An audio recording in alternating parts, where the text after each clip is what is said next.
በጌታችን በመድኃኒታችን በኢየሱስ ክርስቶስ ለሁላችሁ ሰላምና ጸጋ ይብዛ። እግዚአብሔር አምላካችን እንግዲህ እንደገና ደግሞ ይህንን ጊዜ ሰጠን። ስለዚህ እግዚአብሔር አምላካችንን በብዙ እናመሰግናለን እና ማይሰለቸውን ደስ የሚያሰኘው ሰላም የሆነልን ደስታ የሆነልን የሕይወትን መንገድ ያሳየንን ለእግራችን ብርሃን ለዓይናችን ደግሞ መብራት የሆነው ይህን ቅዱስ የሆነው የእግዚአብሔርን ቃል እጅግ በጣም የተወደደው ዛሬም በዚህ ዓለም ላይ የሚሰራ ማለት እግዚአብሔር የተመሰገነ የብዙዎቻችንን ሕይወት የለወጥ ይህንን እግዚአብሔርን ቃል ትሰማለን ወገኖች። ዛሬም ይሰራል። ይሄ እግዚአብሔር ቃል መንፈስ ነው፣ እውነት ነው፣ ሕይወት ይቀድሳል፣ ይሳል፣ የሰውን ሕይወት ይለውጣል ወገናችን። ከገባንበት ካልተገባ ማጥ ውስጥ አረንቋ ውስጥ ከኃጢአት ከጨለማ ከአጋንንታዊ አሰራር ከልዩ ልዩ የባዕድ አምልኮዎች ውስጥ ሁሉ ነቅሎ ጎትቶ የሚያወጣ እግዚአብሔር የተመሰገነ። ስለዚህ እግዚአብሔር አምላካችን በጣም አድርገን ስለሰጠን ስለዚህ የእግዚአብሔር ቃል ስሙ ከዘላለም እስከ ዘላለም የተመሰገነ ነው። እንደምታስታውሱት ምስክሮቼ ትሆናላችሁ በሚል ርዕስ የእግዚአብሔርን ቃል እየተማርን ነው በተከታታይ ቅዳሜ ምሽቱ። ባለፈው ሳምንት ያነሳነው ስለ ጌታ ምስክሮች አንስተን ነበረ። እነዚህን የጌታ ምስክሮች ከሐዋርያት ሥራ መጽሐፍ ወደ 7 የሚደርሱ ናቸው ብለን አይተናል። የመጀመሪያው እግዚአብሔር አብ ነው ብለን ከእግዚአብሔር ቃል ተመልክተናል። በሁለተኛ ደረጃ ደግሞ ጌታ መንፈስ ቅዱስ ነው ብለናል። በሶስተኛ ደረጃ ወገኖች ሆይ ጌታችን መድኃኒታችን ኢየሱስ ክርስቶስ ነው ብለናል። እሱ ራሱ ለሐዋርያው ጳውሎስ እንዴት እንደተገለጠለት በታላቅ ብርሃን እንደተገለጠለት ከሐዋርያት ሥራ መጽሐፍ ምዕራፍ 9 ላይ እግዚአብሔርን ቃል ተመልክተናል። እንዲሁም ደግሞ ሌላው ምስክር በአራት ደረጃ ቅዱሳት መጽሐፍት ናቸው። የብሉይ ኪዳን መጽሐፍት ሕጉ ቢሆን መዝሙራት ቢሆኑ የነቢያት ትንቢት ቢሆኑ የታሪክ መጽሐፍት ቢሆኑ እነዚህ በሙሉ ስለ ጌታችን ስለ ኢየሱስ ክርስቶስ ምን ይላሉ? ይመሰክራሉ ብለን ከእግዚአብሔር ቃል ከሐዋርያት ሥራ መጽሐፍ ለመመልከት ሞክረናል። እግዚአብሔር አምላካችን የተመሰገነ ይሁን። በአምስተኛ ደረጃ የተመለከትነው እንደዚህ የእግዚአብሔር ቃል ውስጥ የተመለከትነው ሌላ የመላእክትን ደግሞ ምስክርነት አይተናል። እንዲሁም ደግሞ የሐዋርያቱን ምስክርነት። እነዚህ ሐዋርያት ስንል እነዚህ 12 ሐዋርያት ማለታችን ነው። እነዚህ 12 ሐዋርያት መጽሐፍ ቅዱሳችን እንደሚነግረን ቀዳሚ የሆኑ ናቸው። ስለ ጌታችን ስለ ኢየሱስ ክርስቶስ ምስክርነት ዋነኞቹ ናቸው፣ ቀዳሚዎች ናቸው። ስለዚህ ስለ ሐዋርያቱ ምስክርነት በልዩ ሁኔታ ደግሞ ባለፈው ሳምንት ተመልክተናል። በመጨረሻም የተመለከትነው ደግሞ የአማኞችን ሁሉ ምስክርነት ከእግዚአብሔር ቃል ለማየት ሞክረናል። እግዚአብሔር አምላካችንን እናመሰግናለን። ዛሬ የምንመለከተው ስለ ምስክርነት አገልግሎት የመማር አስፈላጊነትን በአጭሩ እንድንመለከት ለእግዚአብሔር ቃል ጋብዛችኋለሁ። አብረን እንጸልያለን። ቅዱስ ሆይ አሁንም እንደ ትናንቱ እንድታስተምረን እንፈቅዳለን። በብዙ ደስታም ወደፊት እንቀርባለን። ጌታ መንፈስ ቅዱስ የቃልን ደጆች ክፈትልን፣ አስተምረን፣ ንገረን። ጌታ ተናገረን፣ እኔም ይህንን ብቻ ሰማሁ። ኃይል የእግዚአብሔር ነው ተብሎ ተጽፏል። በቃል ውስጥ ያለውን ኃይል እንድትሰጥን እንለምናለን። በቃል ውስጥ ያለውን መረዳት እንድትሰጥን እንለምናለን። የቃል ስልጣን በሕይወታችን ሲሰራ ማየት እንፈልጋለን። አባባ ተናገረን፣ አስተምረን፣ ባህሪያንም ደግሞ ፈጽመህ እርዳኝ። ስለ ሁሉ በሁሉ አመሰግናለሁ።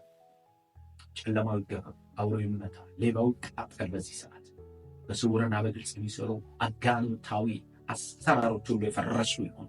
በግራ ቢሆን በቀኝ ከላይ ከታች ከፊት ከኋላ የሚከቡ የሚዞሩ እርኩሳን መናፍስት ስራቸው ይፍረስ። ቃል እንዳይነገር በብዙ የሚገዳደር ቃልህን የሚጋፋ የጨለማ ኃይል ይውደቅ ለዘላለም። ቅዱስ ሆይ ይህን ጊዜ ፈጽመህ ባርክልን በኢየሱስ አሜን። ዛሬ እንዳልኳችሁ የምናነሳው ስለ ምስክርነት አገልግሎት የመማር አስፈላጊነት ነው።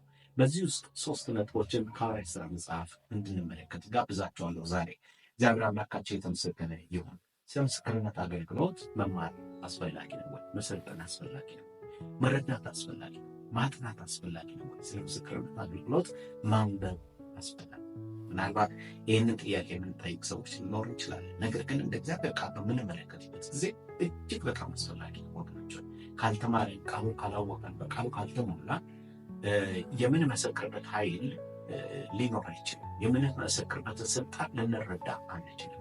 ለመመስከርም አንወጣም ወገኖች። ወደ ምስክርነት አገልግሎት እንድንወጣ የሚያደርገን፣ ወደ አደባባይ እንድንወጣ የሚያደርገን፣ ወደ ማያምኑ ሰዎች እንድንሄድ የሚያደርገን የቃሉ ሙላት ነው። ስለዚህ መማር ያስፈልጋል፣ ማወቅ ያስፈልጋል፣ መረዳት ያስፈልጋል፣ ማጥናት ያስፈልጋል፣ ማንበብ ያስፈልጋል። ወገኖች ያስፈልጋል። መማር አለበት። ቃሉን ማወቅ አለበት። በቃሉ ተሞልተን ወጥተን መመስከር አለበት፣ መናገር አለበት። ቃሉ በሌለበት ምስክርነት የለም። ምስክርነት የለም።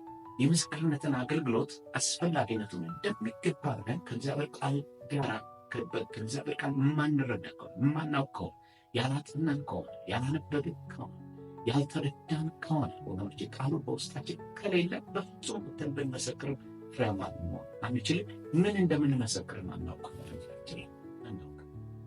ስለዚህ በእግዚአብሔር ቃል መሞላት ያስፈልጋል። የእግዚአብሔር ቃል መማር፣ ማጥናት፣ ማንበብ፣ በእግዚአብሔር ቃል በደንብ መሰልጠን፣ መጣበቅ ያስፈልጋል።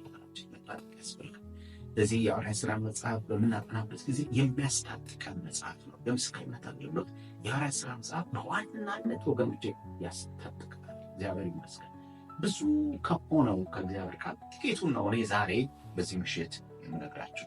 ስለ ምስክርነት፣ ስለ ጌታ የመመስከር አስፈላጊነት በእግዚአብሔር ቃል እንደሚገባ ስንረዳ አንድ ነገር በሕይወታችን ይኖራል። ለመመስከር እንነሳሳለን። ለመመስከር ሸክም ይኖራል። ሸክሙን የሚሰጠን መንፈስ ቅዱስ ነው። ሸክሙን የሚሰጠን የእግዚአብሔር ቃል ወገኖች፣ የእግዚአብሔርን ቃል ባወቅን ቁጥር ሸክም ወደ ውስጣችን ይገባል። እንባ ይኖራል። መቃተት እንጀምራል። ማለድ እንጀምራል። መጸለይ እንጀምራል። በገንዘባችን ማገልገል እንጀምራል። ወንጌልን ማለት ነው። በአንደበታችን ማገልገል እንጀምራል። ታምራት በድንቆች ማገልገል እንጀምራለን ወገኖች እንጀምራለን። ስለዚህ ለመመስከር የሚያነሳሳ የእግዚአብሔርን ቃል መረዳትና ማወቃችን ነው። የእግዚአብሔርን ቃል ባወቅነው በተረዳነውና በኖርነው ልክ ስለ ጌታ እንመሰክራለን። በምስክርነት አገልግሎትን ለማገልገል ደግሞ እንነሳሳለን ማለት እንነሳሳለን። በዚህ ሶስቱ ነጥቦች እንገራችሁ። የመጀመሪያ ስለ ምስክርነት አገልግሎት የመማር አስፈላጊነት ስለ ጌታ መመስከር የአማኞች ሁሉ ለቤተ ክርስቲያን የተሰጠ የጌታ መለኮታዊ ትእዛዝ ስለሆነ መለኮታዊ የሆነ ትእዛዝ ነው ወገኖቼ።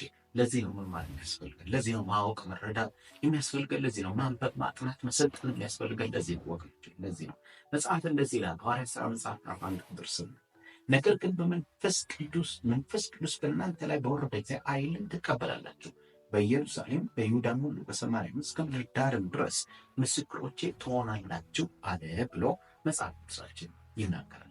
እግዚአብሔር የተመሰገነ ይሁን። ይህን ያለው ጌታችን መድኃኒታችን ኢየሱስ ክርስቶስ ነው። የተናገረውም ለመቶ ሀያዎቹ ኃይል ትቀበላላችሁ፣ ከዛ በኋላ ምስክሮቼ ትሆናላችሁ ብሎ ጌታችን ኢየሱስ ክርስቶስ ይህንን ተስፋ ለመቶ ሀያዎቹ ተናገረ።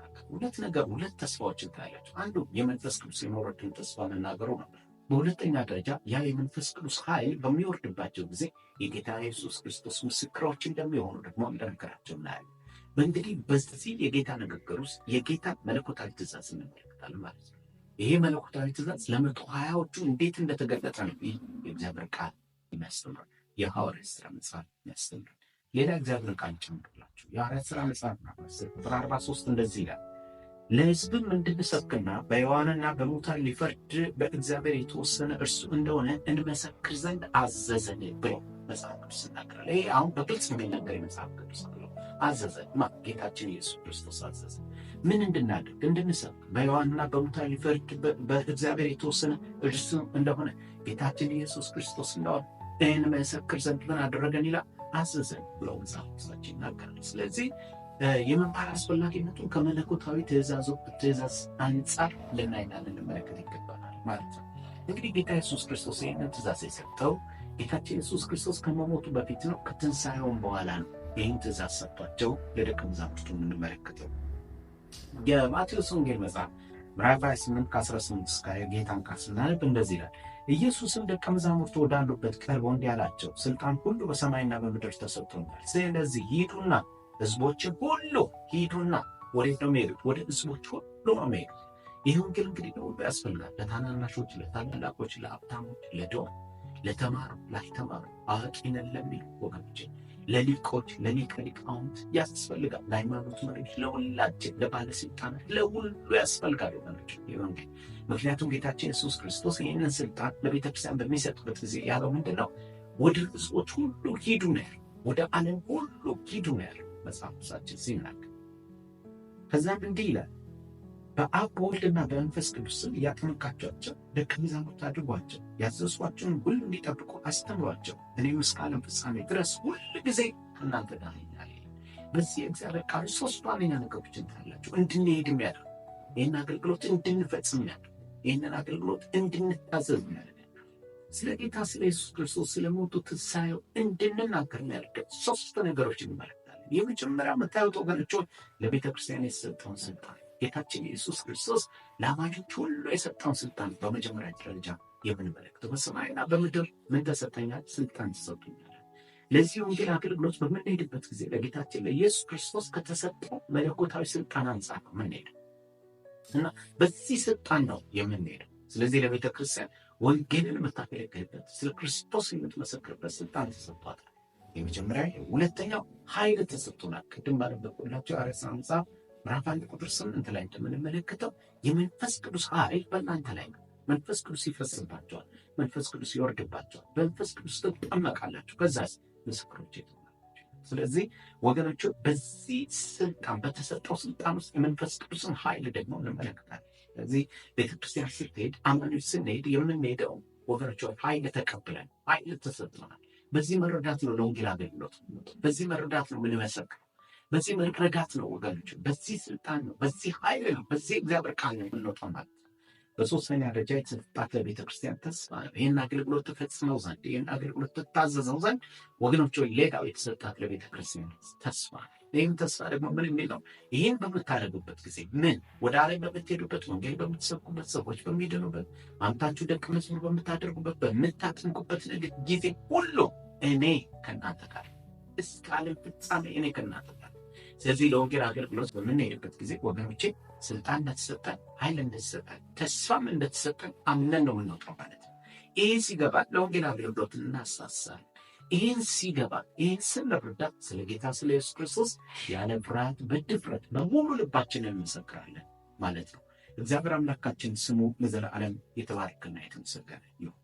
በሁለተኛ ደረጃ ስለ ምስክርነት አገልግሎት መማር ያስፈልጋል ወይ ብለን ስንል በሁለተኛ ደረጃ የሐዋርያት ሥራ መጽሐፍ የሚነግረን ዋነኛና ቀዳሚ የሆነ የቤተ ክርስቲያን አገልግሎት ስለሆነ ታውቃላችሁ። በ120ዎቹ ላይ የመንፈስ ቅዱስ ኃይል ከወረደባቸው በኋላ ወዲያው የሰጡት አገልግሎት ቢኖር ወገኖች የምስክርነት አገልግሎት ስለ ጌታ ስለ ኢየሱስ ክርስቶስ ምስክር ሆነው ነው የቆሙት። ምስክር ሆነው እንዲቆሙ የረዳቸው ማን ነው ካላችሁ በእነሱ ላይ የወረደ የመንፈስ ቅዱስ ኃይል ነው። በእነሱ ላይ የፈሰሰው ያ የመንፈስ ቅዱስ ኃይል ስለ ጌታ ስለ ኢየሱስ ክርስቶስ ምስክር አድርጎ እንዳቆማቸው እንመለከታለን ማለት ነው። እና ደቀ መዛሙርቱ በዋናነት እነዛ 120ዎቹ የጌታ ኢየሱስ ክርስቶስ ተከታዮች በዋናነት መንፈስ ቅዱስ ከወረደባቸው በኋላ ወዲያውኑ የሰሩት ስራ ቢኖር የምስክርነት ስራ ነው። የምስክርነት አገልግሎት ሲፈጽሙ ነው። ስለዚህ አስቀድሞ በምዕራፍ 1 ላይ ጌታችን ኢየሱስ ክርስቶስ በእናንተ ላይ መንፈስ ቅዱስ ይመጣል፣ በመንፈስ ቅዱስ ትመካላችሁ፣ ከዚያ በኋላ ምስክሮቼ ትሆናላችሁ ብሎ የተናገራቸው እነዛ ሁለት ተስፋዎች ሲፈጸሙ እናያለን። እንዳልኳችሁ ቅድም የመጀመሪያው ተስፋ የመንፈስ ቅዱስ ኃይል መውረዱ፣ ሁለተኛው ተስፋ ምስክሮች መሆናቸው። ስለዚህ ይህንን ብሏቸው ነበር። ይህ በሕይወታቸው ሲፈጸም እናያለን። ስለዚህ ዋነኛና ቀዳሚ የሆነ የቤተ ክርስቲያን አገልግሎት ነው ወገኖች። ይህ አገልግሎት በሌለበት ሌላ አገልግሎት የለም። ስለዚህ ሁል ጊዜ ልንሰራው የተገባ ዕለት ዕለት የጥንቷ ቤተክርስቲያን ይህን አገልግሎት አካሄድ። ምክንያቱም የሐዋርያት ሥራ መጽሐፍ ስትመለከቱ የምስክርነት አገልግሎት ዕለት ዕለት የሚደረግ ነው እንጂ ወገኖች ከዕለታት አንድ ቀን የሚደረግ ዕለት ዕለት የምናደርገው ጌታ ፍቅር ሌላ ጊዜ ይህንን እውነት ልንማር እንችላለን ከዚህ የመጽሐፍ ቅዱስ ክፍል ውስጥ ማለት ነው። በዚህ እግዚአብሔር ቃል እንደዚህ ይላል ሐዋርያት ሥራ 20:24 ላይ ነገር ግን ሩጫዬንና ከጌታ ከኢየሱስ ክርስቶስ የተቀበልኩትን አገልግሎት እርሱም የእግዚአብሔርን ጸጋ ወንጌልን መመስከር እፈጽም ዘንድ ነፍሴ በእኔ ዘንድ እንደማትቀርብ እንደ ጥንቱ ነገር ምን አደርጋለሁ ይላል እቆጥራለሁ ይላል ጳውሎስ። ይህንን የሚልበት ዋነኛ ምክንያት ወገኖቼ ውስጡ በዚህ መረዳት ስለተሞላ ነፍሱን እንኳን ስለ ወንጌል አሳልፎ ሊሰጥ እንዴት እንደተዘጋጀ የሚናገር መጽሐፍ ቅዱስ ክፍል ነው። መቼም የምስክርነት አገልግሎት እንፈጽመው ዘንድ ለቤተ ክርስቲያን ወይም ትፈጽመው ዘንድ ለቤተ ክርስቲያን የተሰጠ ሩጫዋን የኔና የእናንተ ሩጫችን እግዚአብሔር አምላካችን የተመሰገነ ይሁን። ጳውሎስ ለጢሞቴዎስ በምዕራፍ 4 ላይ በሁለተኛ ጢሞቴዎስ መጽሐፍ በጻፈለት ክፍል ውስጥ ምን ይላል? ሩጫውን ጨርሻለሁ፣ ሃይማኖቴን ጠብቄአለሁ ብሎ ሲናገር እናያለን። ጨረስኩኛል እና ያልጨረስነው ነገር ግን ልንጨርሰው የተገባ የቤተ ክርስቲያን ሩጫ የምስክርነት አገልግሎት። ሌላው ጳውሎስ የሚናገረው ከዚህ እግዚአብሔር ቃል ተነስተን ሌላው የምንመለከተው የምስክርነት አገልግሎት ተፈጽሞ ዘንድ ለቤተ ክርስቲያን የሰጠ ከጌታ የተቀበለችው አገልግሎት ነው። ይህ አገልግሎት ደግሞ ወገኖቹ የእግዚአብሔር ጸጋ ወንጌልን መመስከር ይባላል። ስለ ጌታ ስለ ኢየሱስ ክርስቶስ ሞትና ትንሣኤ መናገር ይባላል። ስለዚህ ሩጫችን ከጌታ ዘንድ የተሰጠ አገልግሎት፣ ይሄ አገልግሎት ይሄ ሩጫ ደግሞ ቀዳሚ ዋነኛ እግዚአብሔር አምላካችን ስሙ ለዘላለም የተባረከ። ለዚህ ነው ስለ ምስክርነት አገልግሎት መማር ማጥናት መረዳት የሚያስፈልገን። ለዚህ ነው የእግዚአብሔር ቃል እንደዚህ ይላል። አሁንም ተነሳና በእግር ቁም፣ ስለ እኔ ስላየኸውና ወደፊትም ስለማሳየ ነገር አገልጋይና ምስክር እንድትሆን ልሾምህ ተገልጬልሃለሁ። ይህንን የሚለው ጳውሎስ ይህን ሲናገር ወገኖቹ ይህንን የሚናገር በአግሪጳ ፊት ነው፣ በንጉሥ አግሪጳ። ምን እያለ ነው? ለንጉሥ አግሪጳ ሶስት ዋነኛ ነገሮችን እየነገረ ነው። የመጀመሪያ የሚለው እኔ ኢየሱስ ክርስቶስ ተገልጦልኛል። እግዚአብሔር የተመሰገነ። አያችሁ፣ ተገልጦልኛል፣ አይቶታል። በብርሃን ተገልጦ ጌታችን ኢየሱስ ክርስቶስን ይህ ሰው አይቶታል። የአንደኛ ቆሮንቶስ መጽሐፍ 15 ቁጥር 7 በምናነብበት ጊዜ ለእኔም ታየኝ ብሎ ሲናገር እንመለከታለን። እና ኢየሱስ ለዚህ ሰው ተገልጦ ዛሬ እንደ ጳውሎስ ለኛ ባይገለጥልንም ጌታችን ኢየሱስ ክርስቶስ ለሕይወታችን ግን በእግዚአብሔር ቃል አማካኝነት ተገልጦ እና ኢየሱስ ተገልጦልኛል ብዛት። ለዚህ ነው ስለ ጌታ ስለ ኢየሱስ ክርስቶስ እንመሰክራለን ብሎ ለንጉሡ እንኳን ሳይቀር ሲመሰክርለት እንመለከታለን። ለእኛም ተገልጦልናል። ስለዚህም ደግሞ የተገለጠልንን ጌታ እነዛ ሐዋርያት በአንደኛ ዮሐንስ መልእክት ላይ ሽማግሌ ዮሐንስ በመልእክቱ እንደጻፈልን እንደዚህ በሕይወት ተገለጠ አይተንማል እንመሰክርማለን ተብሎ እንደጻፈ ለእኛም ተገልጦልናል። ለዚህ ነው የምንመሰክር። እና በሁለተኛ ደረጃ የሚለው ምንድነው? ምስክርና አገልጋይ እንድሆን ደግሞ ሸሞኛል፣ እውቅና ሰጥቶኛል። ይህን ኃላፊነት ይህን ሹመት ይህን እውቅና የተቀበልኩት ከተገለጠልኝ ጌታ ምስክር እንድሆን ተገልጦልኝ፣ ደግሞ ምስክር እንድሆን ደግሞ ሾሞኛል። ከዛም ባሻገር በሶስት ደረጃ ተልእኮ ሰጥቶኝ የኔ የህይወቴ ዘመን ሁሉ ተልእኮ ነው። ንጉሥ አግሪጳ ብሎ በንጉሥ አግሪጳ ፊት ስለ ጌታ ስለ ኢየሱስ ክርስቶስ እንዴት እንመሰክራለን? ዛሬም ቢሆን ለቤተ ክርስቲያን ኢየሱስ ክርስቶስ ተገልጦላታል። ለአማኞች ለሁላችን ኢየሱስ ክርስቶስ ተገልጦላታል። ምስክር እንድንሆን ደግሞ እውቅና ሰጥቶናል፣ ሾሞናል። ይህን ኃላፊነት ይህን መለኮታዊ ትእዛዝ ለእኔና ለእናንተ ሰጥቶናል። እንዲሁም ደግሞ የኔና እናንተ ደግሞ ተልእኮ ዛሬ ጳውሎስ ያለነው እኛ፣ ይህን ተልእኮ የምንፈጽመው እኛ፣ እውቅና የተሰጠው ለእኛ። እግዚአብሔር የተመሰገነ። ኢየሱስ ተገልጦልናል። ስለዚህም ደግሞ ምን እናደርጋለን? እንናገራለን፣ እንመሰክራለን። በዚህ ጉዳይ ሳንፈራ፣ ሳንደነግጥ፣ ሳንሸበር፣ ወደኋላ ሳንል በሙሉ ልባችን ልንናገር ልንመሰክር ይገባናል ማለት ነው ስለ ጌታ ስለ ኢየሱስ ክርስቶስ። ለዚህ ነው መማር የሚያስፈልገን። የመጨረሻው ሶስተኛ የቤተ ክርስቲያን ጤናማነት መመዘኛ ወይም ደግሞ መለኪያ ስለሆነ ስለ ምስክርነት አገልግሎት መማር የሚያስፈልገው ለዚህ ነው። ቤተ ክርስቲያን በመንፈስ ቅዱሳዊ በመሞላት የጌታን ማዳን ምን ትላለች? ትመሰክራለች። ወገኖች ትመሰክራለች። አንዲት ቤተ ክርስቲያን ወይም አንድ አማኝ ጤናማ ነው ልንል የምንችለው ከጤናማነቱ መለኪያዎች መካከል አንዱ ምስክርነት። የሚመሰክር አማኝ ወገኖቼ ሕይወቱ ጤነኛ፣ የምትመሰክር ቤተክርስቲያን ሕይወቷ ጤናማ። ለዚህ ነው በሐዋርያት ሥራ መጽሐፍ ስንመለከት ቤተክርስቲያን በመንፈስ ቅዱሳዊ ጌታ በሰጣት ስልጣን ያንን ተስፋ ተረድታ ምን ታደርጋለች? ትመሰክራለች። አንድ ምናየው ይሄን በሙላት ይህን ምስክርነት የጌታን ማዳን ትናገራለች። ኃጢአተኞች ደግሞ ይድናሉ። ወገኖች በጌታ በኢየሱስ ክርስቶስ ያላመኑ ሰዎች ቤተክርስቲያን በምትናገርበት ጊዜ ይድናሉ። ምክንያቱም ይህ ተስፋ ነው። ይህ ጌታችን ኢየሱስ ክርስቶስ ምርኮ እንደሚሰጠን የነፍሳት ምርኮ እንደሚሰጠን እኮ በመጽሐፍ ቅዱሳችን ውስጥ ተስፋ ሆኖ ተቀምጧል። ቤተክርስቲያን ለመመስከር የምትወጣ ከሆነ እግዚአብሔር ምርኮ በምርኮ ያደርጋል። ኃጢአተኞች ሲድኑ በሐዋርያት ሥራ መጽሐፍ ትመለከታላችሁ። የመጀመሪያው የምታዩት ቤተክርስቲያን ስትመሰክር ነው። በሁለተኛ ደረጃ ኃጢአተኞች ሲድኑ እናያለን። ከዚያ ዳግመኛ ተወልደው በውሃ ደግሞ ሲጠመቁ እንመለከታለን። የጥምቀት ሥርዓትን ሲፈጽሙ እናያለን። እንዲሁም ደግሞ የመንፈስ ቅዱስን ስጦታ ሲቀበሉ እናያለን። በመንፈስ ቅዱስ ሲጠመቁ፣ በመንፈስ ቅዱስ ሲሞሉ፣ በልሳን ሲናገሩ እናያለን ማለት ነው በሐዋርያት ሥራ መጽሐፍ ውስጥ። ሌላ የምንመለከተው የቤተ ክርስቲያን ደግሞ አባል ሆነው ደግሞ ሲጨመሩ እንመለከታለን። እግዚአብሔር ይመስገን ህብረት ሲያደርጉ ማለት ከቅዱሳን ጋር እንመለከታለን። ሌላው የጌታን ምጽአት ደግሞ በመጠባበቅ ሲመላለሱ በናፍቆት የጌታን ምጽአት ሲጠባበቁ በሐዋርያት ሥራ መጽሐፍ ውስጥ ደግሞ ስናጠና መጽሐፍ ቅዱሳችን እንመለከታለን። የጌታን ራት ስርዓት ሲፈጽሙ የጌታን ራት አብረው ሲካፈሉ በጌታ ራት ማዕድ ዙሪያ አብረው ተቀምጠው ደግሞ በሐዋርያት ሥራ መጽሐፍ ውስጥ እንመለከታለን። እግዚአብሔር የተመሰገነ። የምስክርነት አገልግሎት ጌታ እስከሚመጣ ድረስ የምናገለግለው አገልግሎት፣ የምንፈጽመው አገልግሎት። ጤናማ ቤተክርስቲያን የምስክርነትን አገልግሎት በየዕለቱ ጌታ እስኪመጣ ድረስ ምን ታደርጋለች? ታገለግላለች። ትመሰክራለች። ለዚህ ነው አሁን ቤተክርስቲያን በምድር ላይ ሰፍተም ለዚህ ነው በጣም ብዙ አማኞች ብዙ ሰዎች በጌታ በኢየሱስ ክርስቶስ በማመን ጌታችን ኢየሱስ ክርስቶስን እየተከተሉ ያሉት። ለዚህ ነው ደቀ መዝሙር እየሆኑ ያሉት። ለዚህ ነው የጌታ ተከታይ እየሆኑ ያሉት። ለዚህ ነው ቤተክርስቲያን ስለምትና እግዚአብሔር ይመስገን ጌታ በሰጣት መንፈስ ቅዱስ ላይ ጌታ በሰጣት ስልጣን ያንን የጌታን ተስፋ ይዛ ስለምትመሰክር ብዙ ሰዎች ይድናሉ። ቤተክርስቲያን እያደገች እየሰፋች እየበዛች እየሄደች ያለችው ለዚህ ነው።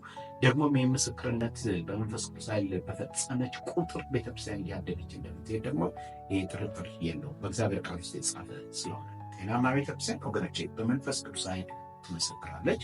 ጤናማ ቤተክርስቲያን ኃጢአተኞች ይድኑባታል። ጤናማ ቤተክርስቲያን ኃጢአተኞች በውሃ ይጠመቃሉ። ጤናማ ቤተክርስቲያን አባል በመሆን የተጠመቁት ደግሞ የሚጨመሩባት ናት። ጤናማ ቤተክርስቲያን የመንፈስ ቅዱስን ስጦታ ትቀበላለች። ይሄ መንፈስ ቅዱስ ስጦታ የመንፈስ ቅዱስ ሙላት የመንፈስ ቅዱስ መፍሰስ በቤተ ክርስቲያን ውስጥ በአዳዲስ ሰዎች ላይ በነባር በሆነው በሁላችን ላይ ይፈሳል ማለት ነው። ሌላው የጌታን እራት ይካፈላል።